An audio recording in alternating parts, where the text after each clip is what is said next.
24 మే మా ఆధ్యాత్మిక యాత్రకు శ్రీకారం చుట్టాం. మధ్యాహ్నం 3:23 హైదరాబాద్ నుండి 17:20 రైల్లో ఖండ్వా వైపు మా ప్రయాణం ప్రారంభమైంది. మనసులో భక్తి, కళ్ళలో కొత్త ప్రదేశాన్ని చూసే ఆనందం ప్రతి క్షణం ప్రత్యేకంగా అనిపించింది.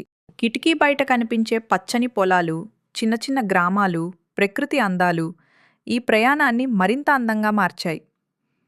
ఓంకారేశ్వర దర్శనం కోసం ఎదురుచూపులు మరింత పెరిగాయి. ఖండ్వా చేరుకున్న వెంటనే ఒక క్యాబ్ తీసుకుని ఓంకారేశ్వరం వైపు బయలుదేరాం. రహదారి ఇరువైపులా కనిపించిన పచ్చని ప్రకృతి మనసుకు ఎంతో ప్రశాంతతను ఇచ్చింది. సరిగ్గా మధ్యాహ్నం 12 గంటలకు పవిత్రమైన ఓంకారేశ్వర క్షేత్రానికి చేరుకున్నాం.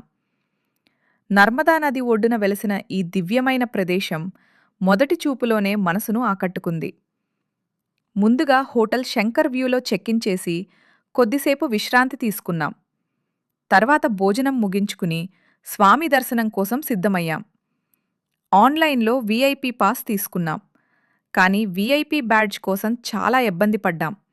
అది ఆదివారం కావడంతో కొన్ని కౌంటర్లు మూసి ఉండటంతో కొద్దిగా ఇబ్బంది ఎదురైంది.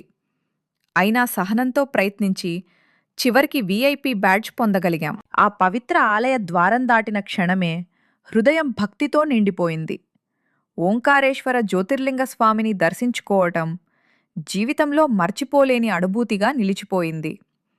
స్వామివారికి పవిత్రమైన అభిషేకం చేసే అదృష్టం కూడా కలిగింది. పాలు, పవిత్ర జలం, పుష్పాలతో జరుగుతున్న ఆ దివ్య సేవను చూస్తూ మనసంతా ప్రశాంతతతో నిండిపోయింది. అభిషేక సేవ అనంతరం అదే పవిత్ర క్షేత్రంలో ఉన్న శ్రీ మామలేశ్వర ఆలయాన్ని కూడా దర్శించుకునే అదృష్టం మాకు లభించింది. నర్మదా నది దక్షిణ తీరాన వెలిసిన ఈ ప్రాచీన శివాలయం ఓంకారేశ్వర జ్యోతిర్లింగానికి విడదీయరాని భాగంగా భావిస్తారు. ఆలయపు అద్భుతమైన శిల్పకళ, నిశ్శబ్దమైన ఆధ్యాత్మిక వాతావరణం, భక్తులతో నిండిన ఆ ప్రాంగణం మనసుకు వర్ణించలేని ప్రశాంతతను అందించాయి. సాయంత్రం నర్మదా నది ఒడ్డున నడుస్తూ అస్తమిస్తున్న సూర్యుడి అందాలను ఆస్వాదించాం. చల్లని గాలి, నది అలలు, భక్తుల సందడి అన్నీ కలసి ఒక అద్భుతమైన అనుభూతిని అందించాయి. రాత్రి భోజనంగా వేడివేడిగా ఉన్న ఆనియన్ ఉతప్పాన్ని ఆస్వాదించాం. రుచికరమైన ఆ భోజనం తర్వాత హోటల్కి తిరిగి వెళ్లి ప్రశాంతంగా విశ్రాంతి తీసుకున్నాం. మరుసటి రోజు ఉదయం శ్రీ గజానన్ మహారాజ్ ఆశ్రమంలో అల్పాహారం చేశాం. వేడివేడి పోహా, రుచికరమైన ఉప్మా, సాధారణమైన కానీ ఎంతో సాత్వికమైన కిచిడి. ఆశ్రమ వాతావరణంలో ఆ భోజనం మనసుకు ప్రత్యేకమైన ఆనందాన్ని ఇచ్చింది. ఉదయం 9:18 ఓంకారేశ్వరానికి వీడ్కోలు చెప్పి ఉజ్జయిని వైపు ప్రయాణం ప్రారంభించాం. ఈ యాత్రలో ప్రతి అడుగు, ప్రతి దర్శనం, ప్రతి క్షణం మన హృదయంలో చిరస్థాయిగా నిలిచిపోయే అమూల్యమైన జ్ఞాపకంగా మారింది. ఓం నమః శివాయ.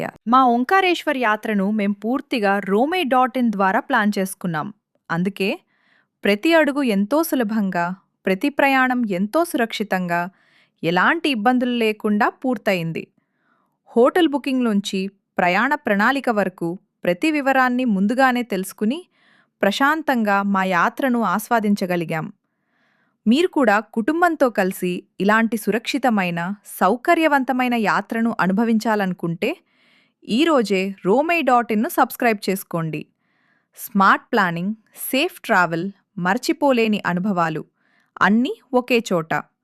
Romey.in మీ ప్రతి యాత్రకు నమ్మకమైన ప్రయాణ భాగస్వామి. ఇప్పుడే సబ్స్క్రైబ్ చేసి మీ తదుపరి ప్రయాణాన్ని ఆత్మవిశ్వాసంతో ప్రారంభించండి.